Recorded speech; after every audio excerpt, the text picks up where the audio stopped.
Good afternoon, everyone, and welcome to PWGC's Environmental Echo Podcast. I'm your host, Paul Boyce, CEO and President of PWGC. And again, as always, we're bringing an awesome topic to you. And it's no surprise with us. We love this topic. It's something that's near and dear to our heart, and it's going to be geothermal. And in particular today, we've got Dandelion Energy, who are based out of Mount Kisco, New York, upstate. And I've got two fine gentlemen from that organization with me to discuss, geothermal, and a lot of it's closed-loop systems and how it relates to maybe residential, commercial. I think you guys will all find interesting. What I do want to say, as I always say, is when we kick this off, if you guys need to get a hold of us, would like to get a hold of us, best way to do so is through our website, which is www.pwgrosser.com/podcast. If there's any questions, comments, suggestions, or thoughts that you guys would like to share with us, please reach out through us that way. And as always, we'll get back to you in a most responsive manner through our marketing guys and myself, if need be. So we look forward to hearing from everyone. But with no further ado, I just want to mention who our guests are today.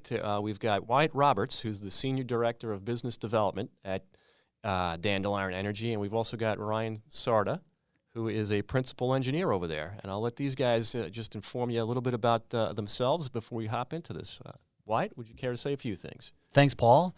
I've been working in residential construction for the last 30 years, and for the last 4 years with Dandelion on bringing geothermal technology to production builders on a residential and commercial scale, trying to mass deploy the most efficient heating and cooling that humanity has ever come up with. Outstanding. Ryan, how about yourself? Yeah, as principal engineer at Dandelion, my time in the company, I've mostly been involved or charged with design, engineering, standardization, right? In our mission, bringing widespread adoption to geo, we believe that a lot of that comes through standardizing the approach, making your process and your design repeatable. Spent the entirety of my 20-year career in the geothermal heat pump industry and really just waiting for its day in the sun. And I feel like we're getting close. The time is here. There's a lot of great momentum in the industry. A lot of people know what it is or asking about it. There's a lot of policy support, rebates, and a lot of good stuff going on right now. There sure is. And just, along with you guys, I've been doing geothermal systems since the late 90s. All right. So I don't want to date myself too much, but it's been about 25 years since I worked on my first system. It happened to be an open loop, and we started out, as a groundwater hydrogeology and water resources company, so we knew wells, and, we got into it that way. But over the last, I'd say, 10 years or so, it's really gotten more focused on the closed-loop systems. There's a lot of advantages to them. There may be some, disadvantages compared to the open loop, too, but as far as they go, they're more or less bulletproof compared to the open loop. So with that said, why don't we get into the topic? And first thing I'd like to do for our listeners and viewers is, tell us a little bit about Dandelion. Somebody asked me, how did they get the name, that sort of thing. And I was like, I don't know. That's a good question. We've been working with these guys for the last couple of years, and it's all been positive experiences. But the company itself, how long has it been around? How did it start? What's the mission? What's the focus? And I'd love to hear how we came up with Dandelion. Yeah. Well, I have a take on that. I think I'll kick that to Ryan, though, because he happens to be employee one. So he has been here since the very beginning and might be able to give you a great, just quick history on that. Not quite employee one, but close to it, Yep. right? And actually the company name was chosen before I joined. But I think that the general idea was, we want geo in every home, in every yard. Everybody knows about it, right? And you think about somebody's yard, what is in there? It's a dandelion, right? It's like ubiquitous. I can't even say that word. It's, how do you say that? Ubiquitous. Ubiquitous. You got it. With everybody's yard, you see dandelions everywhere. So, and that's the mission. That's what we're trying to achieve. So we're trying to put geothermal in every residential home, like a chicken in every pot, huh? I love it. That's right. Guys, you got to convince my wife we got to do it and rip up the backyard. All right? I want to do it. I'm surprised to hear that you don't have it. It's coming. It's been a lot of work done at the house, and to undo things, like to put some drill rigs back there would be a little difficult, but we'll talk about it. You'll have to text me her number. All right. So how long has the company been in existence for? Founded in 2017, so okay. Relatively young. We've installed to date more than 1,700 heat pumps across 1,400 homes in a very concentrated, small service territory. We're on pace to install around 1,000 this year. So Just this year alone. just this year. So I think it's fair to say that we're the largest residential geothermal installer in the country, probably. As far as I know, you are. I mean, with the guys that we work with, and we're glad to work with you guys on a routine basis now. So yeah, I'd agree with that. I don't think there's anyone larger in terms of capacity and drilling equipment and everything else now. So and I know you work with some of the local guys down here on Long Island too. So it's been a pleasure. Yeah, we work with a mix of trade partners, but mostly vertically integrated with most of our capacity. And it's worth noting all those heat pumps that Ryan just mentioned, the bulk of them are in New York State. We also have warehouses in Connecticut and Massachusetts, so the Northeast So specific. we're going to say like the New England area, New York. Yep. Have we gone into Pennsylvania, New Jersey yet? We've been looking at it. We're waiting for policy to catch up with Okay. our goals there. Okay. So. So what are the principal services you guys provide? Well, we offer full turnkey geothermal design and installation. The bulk of our business to date has been residential retrofit, so B2C, turnkey, soup to nuts, full system. We handle everything, including all the rebates and administrative work, as well as system design and put the ground loops in and install the heat pumps. So we do it all. And you handle the permitting aspects. You handle you help with the rebates and tax credits and incentives and all that stuff. We do all of that. We actually apply for and receive the rebates directly, so we don't put that onto the homeowner. So that expense comes right off the top line for them with our systems. Fantastic. Yep. It's a one-stop shop. Yep, absolutely. So we try to be, yeah. All right. I'm not trying to change your business model here, but I keep trying to egg you guys into the commercial market. Has there been any talk about any of those? Maybe some smaller systems? We're looking at some really big ones with you right now. Yeah, well, it's interesting that you asked. That's definitely on the horizon, and my role and the work that Ryan and I do together is specifically about new channels and new business. So we have 160 employees, and the retrofit business runs very well without further business development. They have a nice sales team and pretty mature organization. So our job is to open up those new opportunities. We're working within our service territory as well as outside of it in other areas across the country with large-scale production builders and with you on some of these test holes for some of these commercial jobs. So we definitely have our eye on the prize, and that's what Ryan and I are tasked with doing for Dandelion here. Well, besides just retrofits, I know you guys are into new construction too. So from the ground up, right? Absolutely. We're about to hopefully engage in a fairly large project for, oh boy, Yeah. 100 plus new units. Yep. And that's right in our wheelhouse. So Terrific. It's Terrific. it's really the best time to think about putting geo in your home is when it's brand new. Oh yeah. You need to put something in, might as well go geo, pay a little bit extra on the front side, but capture some rebates and incentives and save a bunch of money in the long run. Well, you're teeing me up for our next topic here. So what are the advantages of utilizing geothermal technology to meet these residential heating and cooling needs versus the more traditional methods where oil and gas fired burners or electric air conditioning, the big wall mounted or the ground mounted air conditioning units? What are the true savings here? What's the benefits?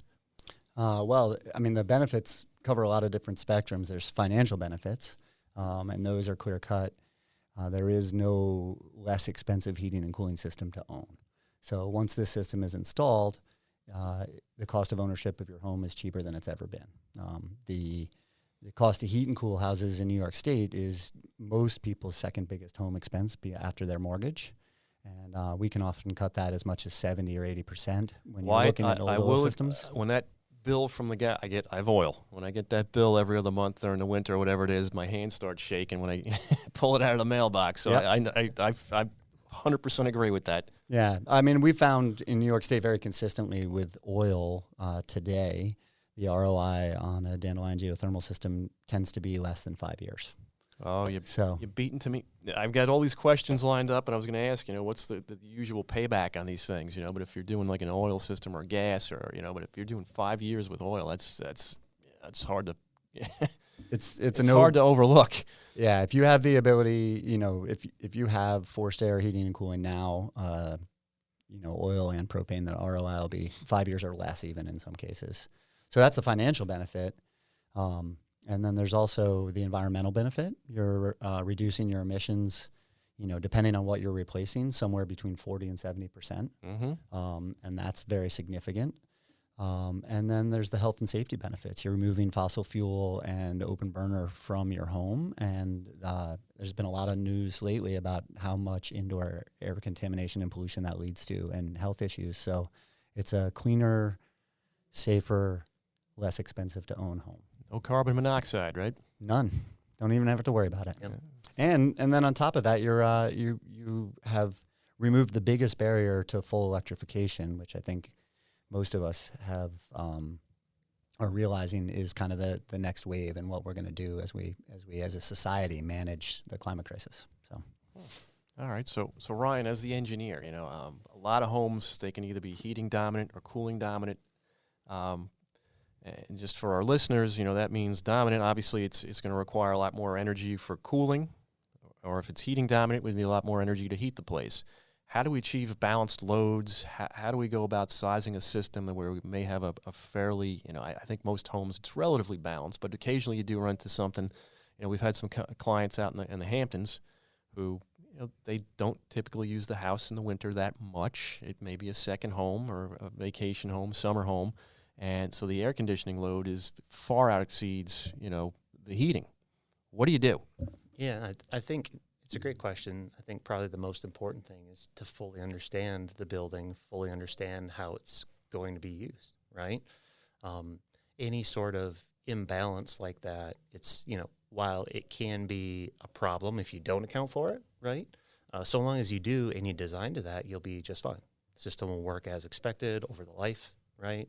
Very efficient, and you get all the savings that you promised on the front end, but you just have to know how to account for it. And that's really the secret sauce in the engineering world is to know how to do that. Well, we had, just a personal experience of ours. One of our clients, I won't say who, but it was a large commercial system, and it was, I believe it was heating dominant, and it drove the bore field temperature, way down to the point where it really lost efficiency, and it wasn't working to, subsequent winters when it needed to get heat, it wouldn't heat to the facilities like it needed to. So we had to come in and troubleshoot this, and it ultimately ended up that the bore field was originally undersized. So we had to recommend putting in more loops and things like that. But, I think it's important to avoid that up front. It just avoids frustrations, additional costs, remobilizations, redesigns, and everything else. You're exactly right. It's way more expensive to fix after the fact, right? You want to get it right on the front end, and that's the importance of proper engineering, proper design from the start. All right. So, guys, and we've talked about this a little bit, but maybe before the podcast started, but, let's say in the last 10 years, the growth of the industry here, what's driving it, where are we headed with it, what are your thoughts? I think Ryan spoke to it. He's kind of been waiting a long time in the tall grass for geo to become mainstream. And right now I think we're at the real convergence of when that's going to start happening. The work that we're doing, part of it is to drive the cost down. This used to be the domain of luxury high-end homes only. And now it's accessible through a combination of a few things, obviously scaling and just driving costs that way, but also the government and utility incentives have really stepped in to help bring this to the mainstream more quickly, because the regulators and policymakers are realizing that this is a major tool in our battle against climate change, and one of the lowest hanging pieces of fruit we have to reduce our carbon footprint as in society. So the combination of awareness, advancements in drilling technology, being able to drive down just the true business costs mixed with the incentive landscape have made this a really positive time for geothermal. And I think we're on the precipice of it taking off. You guys keep leading me into my next questions. You beat me to them. It's like, what do we do to drive down the costs? What do we get this to be more upfront capital competitive with, installing an oil burner or a gas burner or, the conventional HVAC systems? You said drilling. Are there any advancements in that lately or what? Here at Dandelion, we just brought on board our 13th, and it'll be 14 by summertime, Kamakyo drill rig. It's a small track-mounted drill rig. It's designed to gain access in really tight spaces. They're less expensive. They're easier to operate on a residential scale. And by vertically integrating that right into our company rather than outsourcing at various layers, we've been able to bring cost of drilling down quite a bit. And I think as you clearly know, once the bore field is in, the heat exchanger is installed and properly designed, it's essentially just conventional HVAC. So the cost of the remaining equipment and installation is very comparable to anything that anyone would be conventionally putting in. So for us, it's really about driving down making it less complex to install the bore field and thereby driving down costs. So I know a lot of the questions we get is, well, what does this cost? So let's just say it's a typical homeowner might have a 2,000 or 3,000 square foot home. Maybe they have the air, the duct work is already in place for forced air. Is it like 40 grand? Is it 50 grand? What are the typical prices for an average size home, say in upstate New York or Long Island area? Yeah. So what you just described is our unicorn. We call it the cut and slide. So everything's ready to go. The distribution system's in perfect place, and we're just cutting that furnace out and sliding in that geothermal heat pump. And drill those a few holes, huh? Yeah, and those are going to be the most cost-effective systems. And the cost to the customer varies by region because there's an incredible range of incentives that are available. But you were in the right neighborhood in that $35,000 to $40,000 on the top line. But in, say, Con Edison territory in New York State, single 5-ton system, you could end out under $20,000 by the time you receive all of your direct rebates and incentives. So when you think about that, and you think about at the same time for that $20,000, maybe reducing the operating cost of that same house from the oil system that was there by $3,000, maybe even $4,000 a year. Oh, wow. It adds up pretty quick. You said 4 or 5 years that you're right there. Yeah, and a lot of times you might be approaching a replacement cycle anyway. Yep. So try to get a brand new oil furnace for less than $8-10 grand. It's not going to happen, or a new air conditioner. So if you need both of those, it's almost an apples to apples install at this point in this part of the country. And you also mentioned the rebates. Can you guys talk to me a little bit? I know down here in Long Island, it's PSE&G, you have Con Ed, you got NYSERDA. Once you get upstate, things like that. What's out there? What's available for people? So here in Long Island, PSEG territory, you're talking rebates on the order of $2,000 a ton if they install equipment that qualifies, right? Which is really nice, icing on the cake in terms of making the system more competitive, more affordable. And then go ahead. Yeah, so in addition to those utility rebates, which every utility in New York State offers a rebate, the worst of them is about $1,500 a ton, and the best can get up as high as $4,000 to $5,000 a ton. Oh, wow. So where do I have to move for that? You got to come to Westchester. Oh, baby. Yep. And so those incentives are really good. And like I said, that comes right off your price. You don't have to front that money. We get directly rebated as an installer, as do other licensed installers. But now you also have, in New York State, you have a New York State tax credit that's capped at $5,000. So every geothermal system that goes in, that homeowner will get a $5,000 New York State tax credit. And then you have a federal tax credit, which through the recent passage of the Inflation Reduction Act has been locked in at 30% of the entire system costs, and that's been locked in for 10 years. So, and you have 5 years to realize that. So even if you don't have tax burden in the first year you own your geothermal system, you can take advantage of that over a 5-year period of time.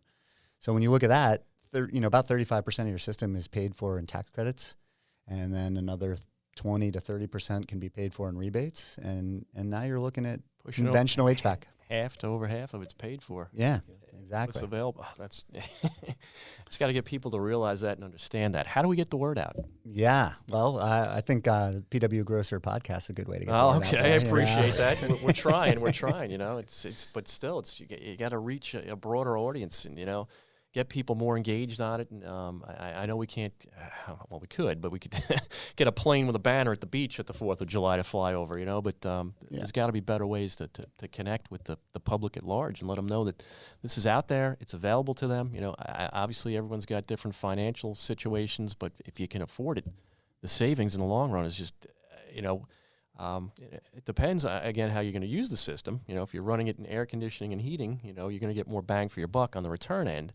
But what kind of energy, do we see 30, 40, 50% savings compared to our conventional systems? What do you guys typically see? Yeah, I mean, even in a new system, so if I'm comparing to, say, new construction, low load, relatively high performance Energy Star home, that when you compare against air source heat pumps, a high performance air source heat pump, we're going to see a 30 to 40% improvement in efficiency over that piece of equipment with geothermal. So that's sort of my baseline. In a cold climate, 30%. Even in a moderate climate, say California, which we've studied pretty closely, you're going to see a 25% performance gain there. And when you're talking about retrofit, a lot of times somebody has a 70, 80% efficient oil furnace that's on its last legs for 20 years. You're going to see 75% plus performance and savings on that. Wow. So the range is pretty significant. It's almost never less than 30%, though, no matter what you're comparing against. See, this is funny. Just today in the office, one of my coworkers was asking me, so what's the next project on the house? Right? You're always doing something, right? So I said, we just re-sided and re-insulated a few things. I got to build up some cash reserves, but I think I got a good idea what I want to do next. It'll be a no-brainer for you if you have oil in that house. I do. I just don't have the forced hot air. It's baseboard. That's what I Well, interesting. There are solutions for that. We offer a ductless solution. It's a VRF geothermal heat pump. So it looks and acts a lot like what most people would consider a mini split air source heat pump to be. Yep. Operates with wall or floor cassettes on a room by room basis, and has a conventional, really actually high performance variable speed heat pump. Sits in your basement and ties into a ground loop, and you get all the advantages you do of an air source heat pump, but with the ductless application and the efficiency of geothermal. I think I have my next project in mind. I was thinking about a bathroom redo, but now it might be the heating and air conditioning.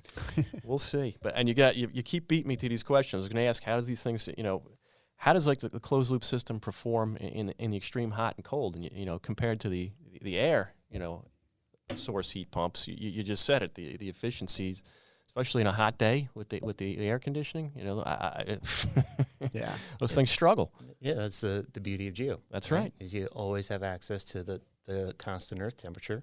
It doesn't really matter if it's really hot, really cold outside. The ground's going to be doing the same thing, and you can always rely on being able to draw heat from that in the wintertime, even on the really, really cold days, and reject it outside in the summer.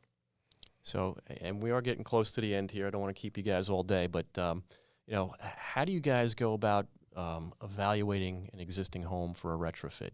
What's the process? Say somebody calls up Dandelion and says, hey, I'm thinking about geothermal. Can you guys come take a look? What do you do? Yeah, absolutely.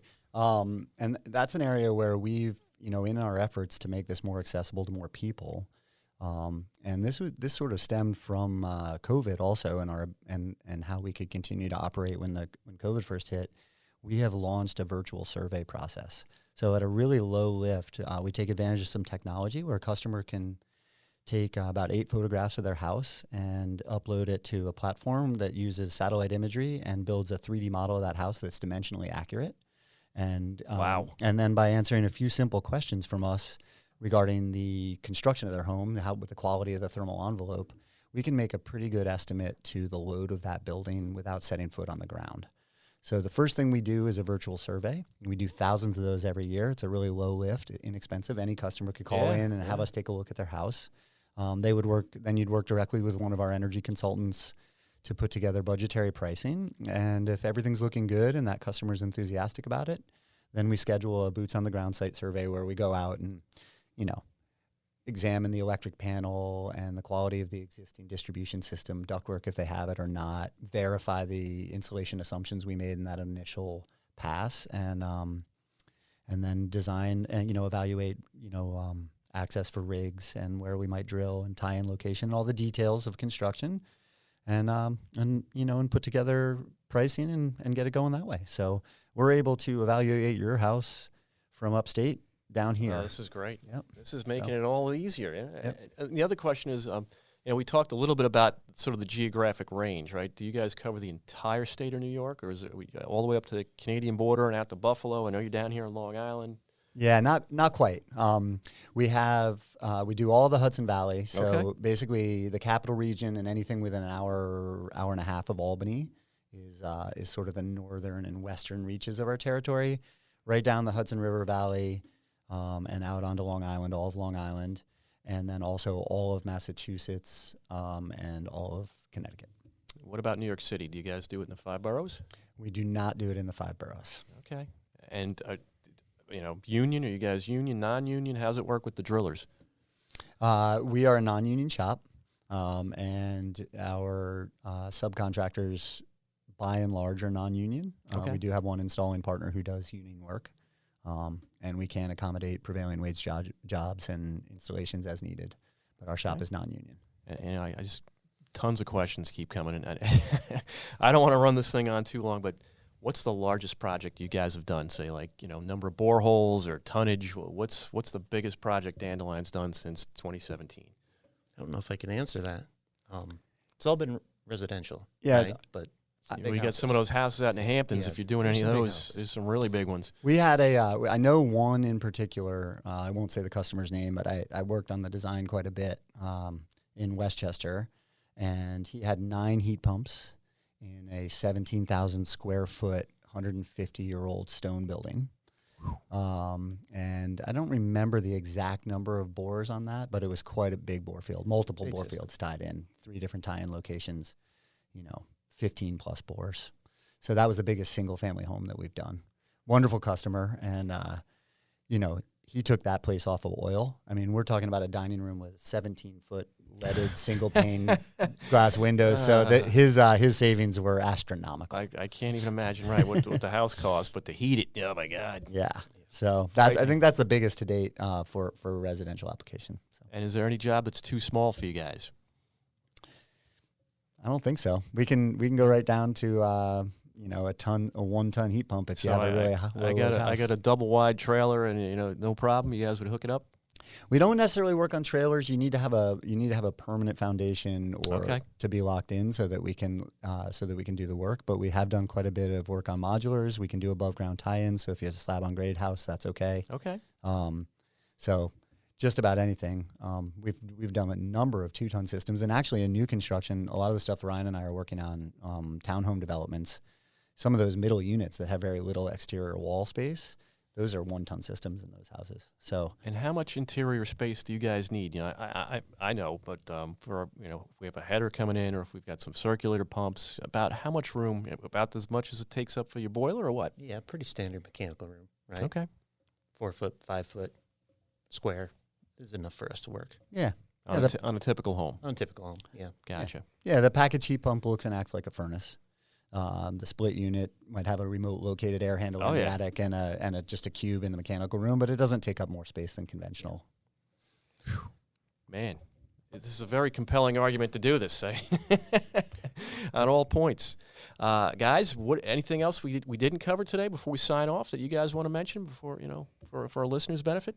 I think one thing we didn't cover is just the resiliency of the systems, right? Something worth mentioning. Geothermal heat pump is going to last twice as long as a conventional system. So a furnace, air conditioner, air source heat pump, right?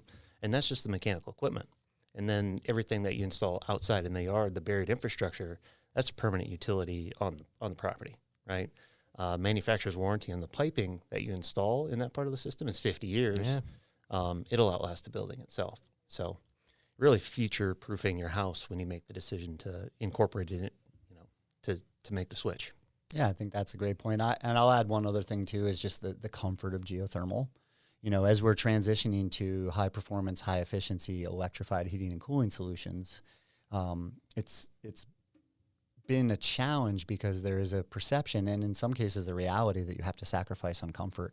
Lower distribution temperatures from air source heat pumps, especially on cold days. Oh, yeah. And with geothermal, you don't have to sacrifice that because you're using the constant temperature of the ground, and therefore you have a relatively constant distribution temperature. So it can be negative 20 outside, and you can keep your home 72 and be just as snug as you would have been if you'd had a fossil fuel fire in there. So.